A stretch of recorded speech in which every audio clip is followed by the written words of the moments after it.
Yang pertama, sebelum beribadah pastikan kalian sudah sarapan dan mandi ya, jadi kita sudah segar dan bisa fokus beribadah. Yang kedua, anak-anak dipersilakan untuk menggunakan seragam yang nyaman dan rapih. Yang ketiga, silakan memilih ruangan yang tenang.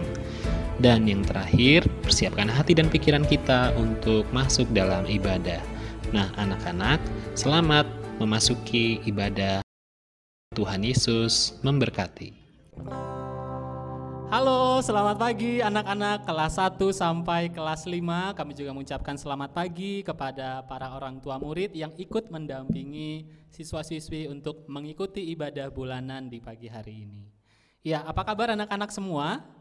Baik ya, puji Tuhan. Nah, hari ini kita akan mempersiapkan hati dan pikiran kita untuk bersama-sama masuk di dalam ibadah.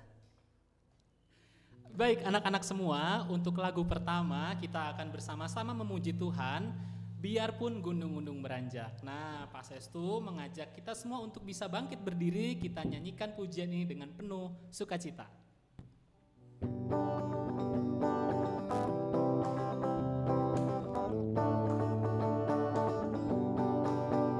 Yuk, biarpun gunung-gunung beranjak dan bukit-bukit pun bergoyang, tapi kasih setiamu tak akan beranjak dariku. Sekali lagi, biarpun gunung-gunung beranjak dan bukit-bukit pun bergoyang, tapi kasih setiamu tak akan beranjak dariku. Tak akan beranjak, tak akan bergoyang, tak akan beranjak, tak akan bergoyang. Demikianlah firman Tuhan yang mengasihiku.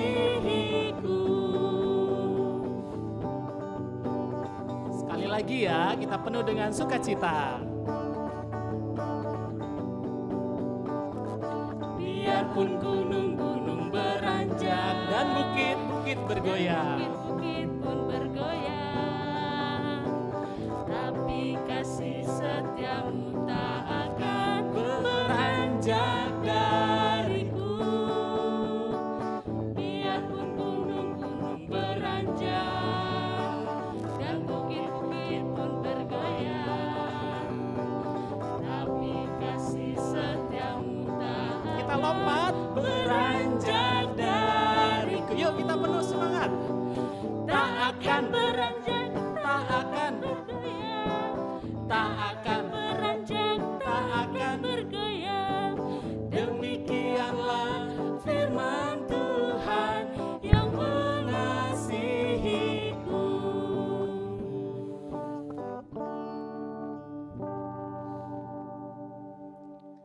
Iya, anak-anak semua silahkan kembali duduk, tarik nafasnya, atur, tenang, kita akan masuk di dalam doa pembukaan.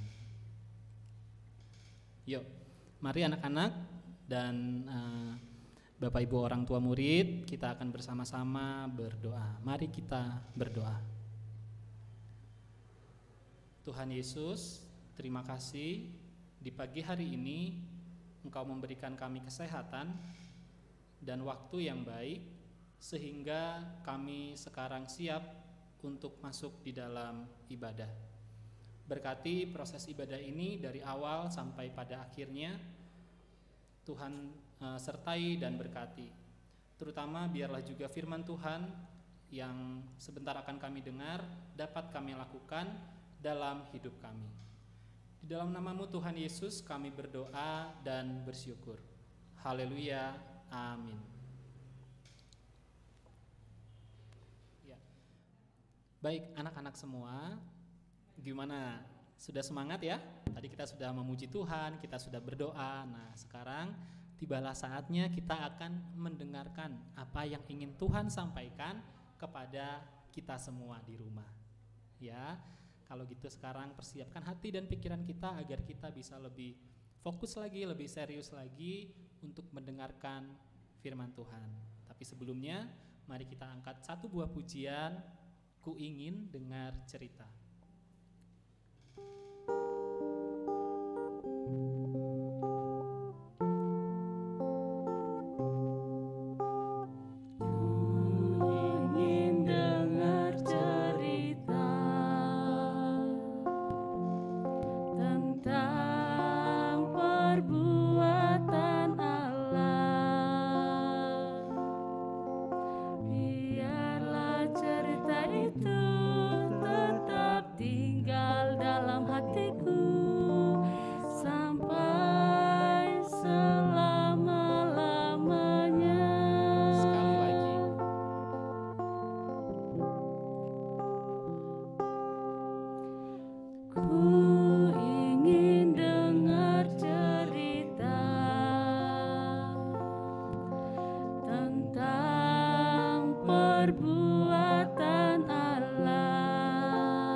sekalian, sekarang tibalah saatnya kita akan mendengarkan firman Tuhan.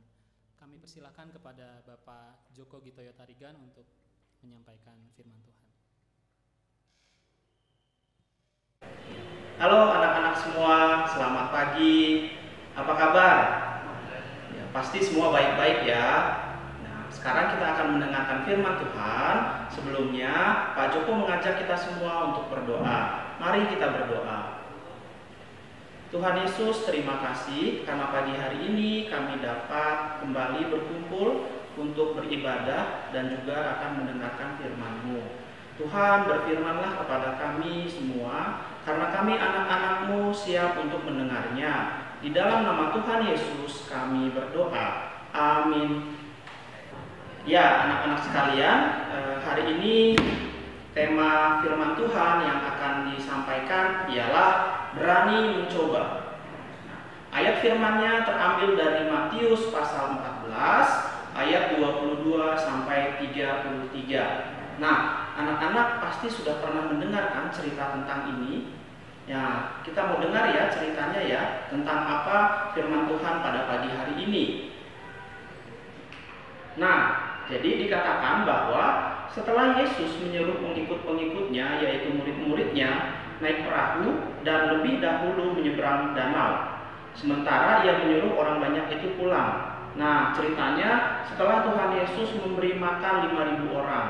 Nah, Tuhan Yesus menyuruh murid-muridnya untuk duluan, gitu ya, untuk naik perahu. Kemudian Tuhan Yesus menyuruh orang-orang pulang. Apa yang dilakukan Tuhan Yesus? Nah, ayat berikutnya mengatakan bahwa sesudah orang banyak itu pergi, Yesus naik sebuah bukit sendirian untuk berdoa. Jadi Tuhan Yesus berdoa sendirian di atas bukit. Nah, waktu sudah malam, Yesus masih berada di situ sendirian. Nah, tadi kan murid-murid udah disuruh pergi duluan ya, naik apa? Naik perahu, betul. Nah, ayat berikutnya mengatakan sementara itu perahu yang ditumpangi pengikut Yesus sudah jauh di tengah-tengah danau. Nah, jadi mereka kan sudah pergi duluan, tapi sudah cukup jauh ya. Nah, kemudian perahu itu terhempas-hempas dipukul ombak karena angin berlawanan arah dengan perahu. Nah, jadi ada gelombang anak-anak. Jadi pada saat murid-murid sudah sampai cukup jauh dari Tuhan Yesus, mereka terkena gelombang di atas perahu, begitu ya. Nah, Tuhan Yesus melihat dari jauh. Antara pukul 3 dan pukul 6 pagi, Yesus datang kepada mereka berjalan di atas air. Wah, ya, Tuhan Yesus datang dan berjalan di atas air jam berapa? Jam 3 sampai jam 6, antara jam 3 sampai jam 6. Waduh, murid-muridnya sedang sibuk gitu ya, ketakutan gitu.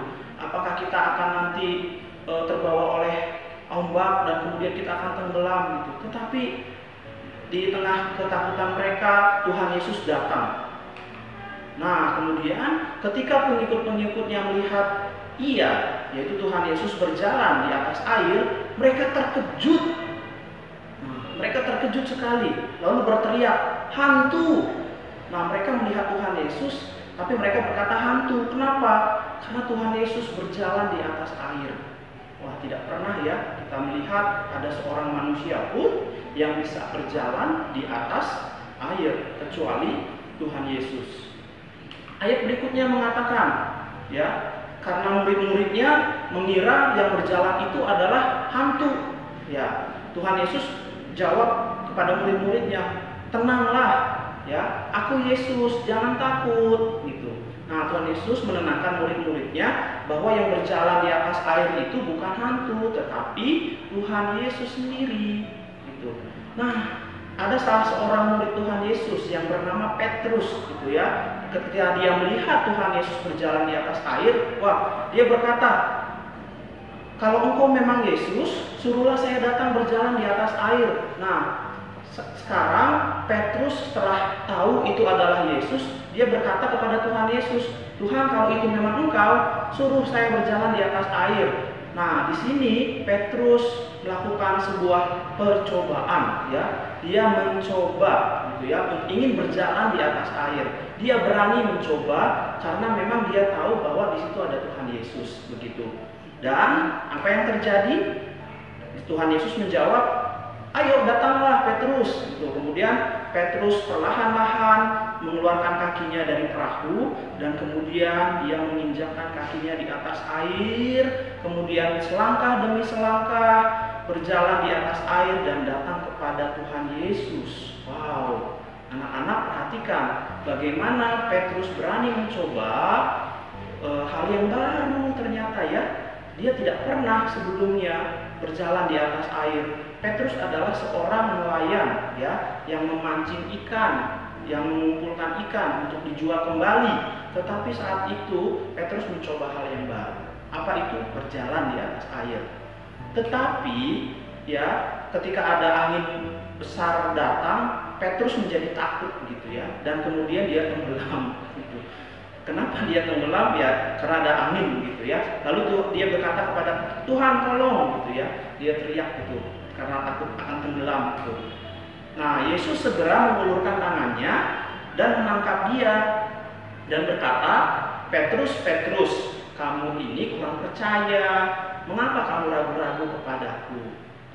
Nah, kalau kita berani mencoba, kita harus yakin kalau kita mencobanya di dalam Tuhan, gitu ya. Akhirnya pun keduanya naik ke atas perahu, Tuhan Yesus dan Petrus. Lalu angin pun reda, anak-anak.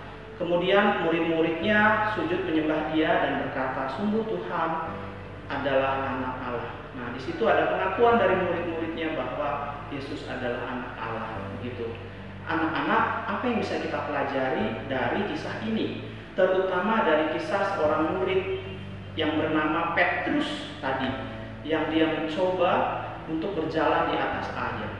Yang pertama yang kita pelajari adalah kita harus berani mencoba hal-hal baru, ya. Anak-anak, ketika anak-anak ada di sekolah ataupun di rumah saat ini sedang PJJ, nah akan belajar, ya. Anak-anak mencoba hal-hal yang baru. Sebelumnya anak-anak belum pernah mencoba belajar menggunakan Google Meet, menggunakan Google Classroom. Tetapi semenjak pandemi awal tahun ajaran, anak-anak belajar menggunakan Google Meet, belajar dengan menggunakan Google Classroom. Akhirnya bisa juga, begitu ya. Karena apa? Karena berani mencoba hal-hal yang baru, ya. Nah, ketika kita mencoba hal-hal yang baru dengan berani, maka kita juga akan belajar hal-hal yang baru. Ketika kita mencoba hal yang baru, kita akan belajar tuh, oh iya ya, apa yang saya harus lakukan tuh seperti ini ya, gitu. Saya harus belajar hal-hal yang baru dari keberanian saya ketika saya mencoba hal-hal yang baru, begitu.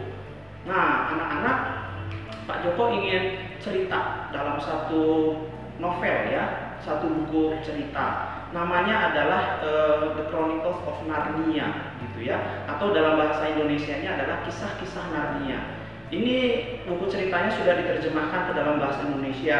Nanti anak-anak boleh baca, bisa beli di toko buku, gitu ya. Nah, di dalam salah satu bukunya yang berjudul The Lion, The Witch, and the Wardrobe, gitu ya. Nah, buku yang pertama, gitu. Nah, itu dikisahkan seperti ini, ya. Dikisahkan bahwa ada 4 orang bersaudara-bersaudari, gitu ya. Ada 4 orang. Yang pertama bernama, yang paling besar itu bernama Peter. Nah, kemudian yang perempuan itu namanya adalah Susan. Kemudian adiknya yang ketiga ya, anak yang ketiga namanya Edmund. Kemudian yang keempat namanya Lucy, yang paling kecil itu namanya Lucy. Ya, jadi mereka pada suatu kali dititipkan oleh ibunya di dalam sebuah rumah, ya, di sebuah rumah milik profesor. Nah, profesor ini, di dalam rumah profesor ini ternyata ada sebuah lemari, ya. Jadi di dalam lemari tersebut ternyata menyimpan sebuah keajaiban, anak-anak. Jadi ketika seseorang masuk ke dalam lemari itu, dia akan bisa masuk ke dalam sebuah dunia yang baru. Namanya adalah dunia Narnia, seperti itu.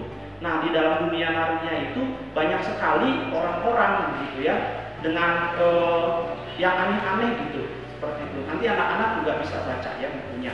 Nah, pada suatu kali mereka sedang bermain di dalam rumah tersebut. Mainnya apa? Main petak umpet, begitu ya.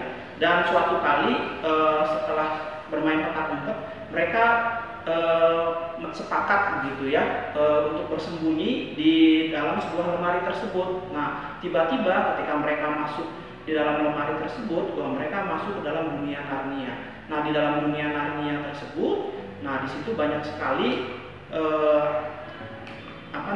banyak sekali mereka bertemu dengan orang-orang seperti itu, orang-orang yang aneh seperti itu ya. Jadi mereka bertemu hal-hal yang baru. Karena apa? Mereka berani mencoba gitu ya.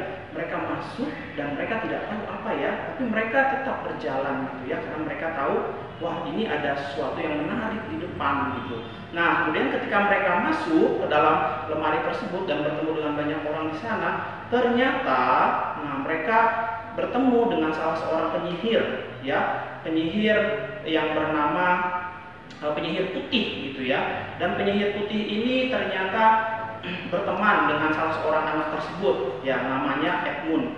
Lalu Edmund ini diberikan janji bahwa Edmund akan dijadikan raja di negeri Narnia, tetapi dia harus mengkhianati teman-temannya. Dan Edmund ini pun melakukan hal tersebut. Jadi pada suatu kali penyihir putih ini datang ke sebuah kemah begitu ya, dan dia akan mengambil Edmund karena Edmund ini adalah seorang pengkhianat. Karena berdasarkan hukum pada saat itu, hukum di negara Narnia, kalau yang berkhianat dia akan dimiliki oleh si penyihir. Tetapi, ada salah satu tokoh lagi, namanya adalah Aslan. Nah, Aslan ini adalah seekor singa. Dia adalah raja dari negeri Narnia. Lalu Aslan ini berkata kepada penyihir putih dan mereka masuk ke dalam sebuah tenda seperti itu. Tidak jelas apa yang mereka bicarakan, tetapi setelah mereka masuk ke dalam sebuah tenda, penyihir putih ini pergi gitu ya. Dia meninggalkan Edmund di situ. Dan kemudian suatu kali ketika terjadi peperangan, Aslan itu berjalan gitu ya, berjalan ke suatu tempat. Ternyata di sana Aslan pergi kepada penyihir tersebut gitu. Dan kemudian oleh prajurit-prajurit penyihir tersebut, Aslan ini dibunuh gitu ya. Dan oleh penyihir tersebut juga Aslan ini dibunuh dan disiksa. Nah, kemudian terjadilah sebuah keajaiban anak-anak.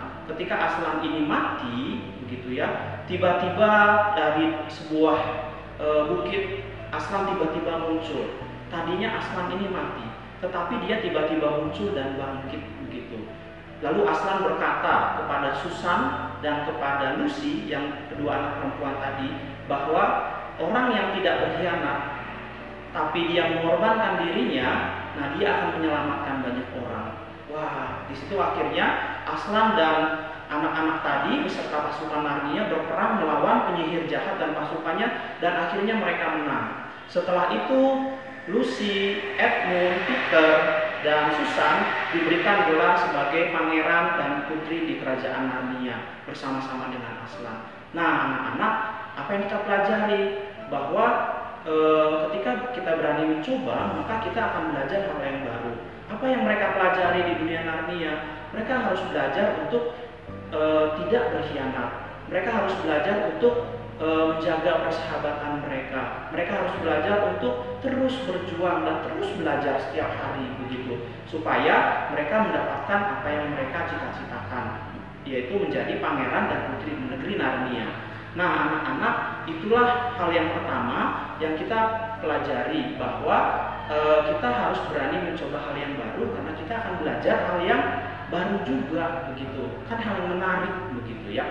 Lalu yang kedua, ketika kita berani mencoba, maka kita harus berani mencoba dengan mengandalkan Tuhan begitu ya. Artinya mencoba hal-hal yang baru, hal yang positif, yang berkenan juga kepada Tuhan begitu. Nah, saya ingin mencoba, tapi saya ingin mencoba berbohong. Nah, itu tidak boleh ya. Jadi mencoba harus yang baik ya, mengandalkan Tuhan juga seperti itu. Tetap berharap kepada Tuhan dan berdoa begitu ya. Karena hal yang baru itu, nah pastikan hal yang baru itu tidak mudah untuk dilakukan. Nah, anak-anak sekarang kelas berapa? Ada yang kelas 1, sebentar lagi naik kelas 2. Yang kelas 2 sebentar lagi naik kelas 3. Yang kelas 3 mau naik kelas 4. Kelas 4 mau naik kelas 5. Kelas 5 mau naik kelas 6. Nah, ketika naik kelas itu kan tidak mudah anak-anak ya, gitu ya. Jadi hal itu hal yang baru nanti di kelas yang baru dan ada kesulitan-kesulitan yang baru. Nah, oleh karena itu andalkanlah Tuhan senantiasa. Caranya berdoalah kepada Tuhan ya. Setiap kali anak-anak mencoba hal yang baru, mohon pertolongan Tuhan supaya Tuhan memberikan kekuatan bagi anak-anak untuk menghadapinya. Nah, itulah firman Tuhan pada pagi hari ini. Semoga kita boleh belajar untuk berani ya, mencoba hal-hal yang baru untuk kebaikan banyak orang, supaya kita boleh menjadi anak-anak Allah yang berkarya, yang bekerja, yang belajar gitu ya di tengah-tengah dunia ini. Itu saja firman Tuhan pagi ini anak-anak. Terima kasih. Tuhan Yesus memberkati. Ya, anak-anak semua, gimana tadi firman Tuhannya? Siapa yang mengerti apa yang Tuhan sampaikan? Ya, nah betul ya. Jadi Tuhan mengajarkan kita untuk bisa berani mencoba. Nah, contohnya nih sekarang, Pak Sestu dulunya sukanya main gitar. Sekarang siapa yang main gitar? Ada Miss Esti. Pak Sestu mencoba hal yang baru, menjadi seorang MC. Ya, nah itu contoh aja anak-anak. Nah, gimana dong dengan anak-anak? Wah, ada banyak banget hal yang baru yang anak-anak boleh coba. Ya, tentunya dengan penyertaan dari Tuhan. Nah, anak-anak sekalian, sekarang kita sudah berada di penghujung ibadah kita. Kita akan mengangkat satu buah pujian, Jalan Serta Yesus. Yuk kita bangkit berdiri, kita bersama-sama menaikkan pujian Jalan Serta Yesus.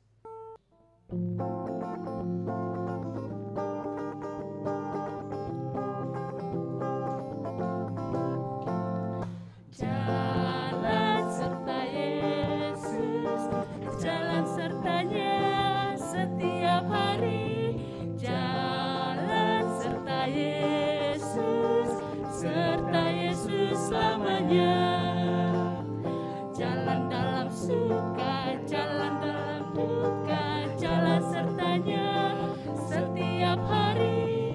Jalan serta Yesus selamanya. Sekarang bahasa Inggrisnya ya.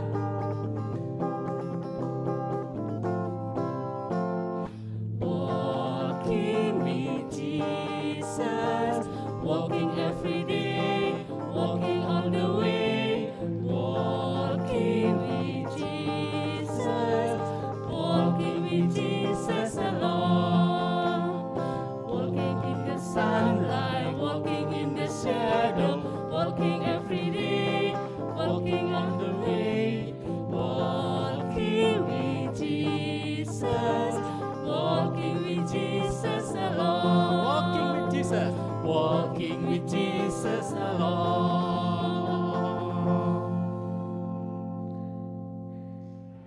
Ya, Baik, anak-anak, kita akan mengakhiri ibadah kita pada hari ini dan kita akan menutupnya di dalam doa. Mari bersama-sama lipat tangan, tutup mata, tundukkan kepala dan berdoa. Tuhan Yesus, kami bersyukur untuk hari ini. Tuhan sudah menyertai ibadah kami dari awal sampai pada akhirnya. Tuhan, kami berdoa supaya kami diajarkan dan diberikan kekuatan untuk melakukan dan mencoba hal-hal yang baru, sehingga kami dapat belajar juga untuk hal-hal yang baru dan memberkati banyak orang melalui apa yang kami lakukan. Tuhan Yesus, kami juga hari ini berdoa untuk kakak kelas kami di kelas 6 yang hari ini juga sedang melaksanakan ujian sekolah. Kiranya Tuhan memberkati mereka dan juga memberikan hikmat dan juga apa yang mereka pelajari supaya mereka ingat pada saat mereka mengerjakan dan menyelesaikan soal. Kami juga terus berdoa ya Tuhan, Tuhan memberkati para orang tua yang mendampingi anak-anak belajar di rumah. Biarlah kiranya mereka diberikan kekuatan, diberikan hikmat dan kesabaran supaya boleh mendampingi anak-anak. Dan jikalau mereka juga bekerja, Tuhan memberkati dan senantiasa mencukupkan apa yang mereka butuhkan. Inilah kami juga berdoa untuk pembelajaran setelah ini yang akan kami ikuti. Kiranya Tuhan juga menolong dan memberkati para guru yang akan mengajar dan juga anak-anak yang belajar. Terima kasih ya Tuhan, kami berdoa di dalam nama Tuhan Yesus. Amin. Ya, anak-anak semua, silahkan duduk kembali. Nah, sekarang seperti biasa, silahkan mengisi daftar hadir yang ada di link deskripsi ya. Seperti biasa acaranya pasti udah pada tahu semua ya. Demikian ibadah kita di hari ini. Kiranya firman Tuhan yang diberikan melalui Pak Joko dapat menjadi berkat bagi kita semua. Sampai bertemu lagi di bulan depan. Tuhan Yesus memberkati. Dadah.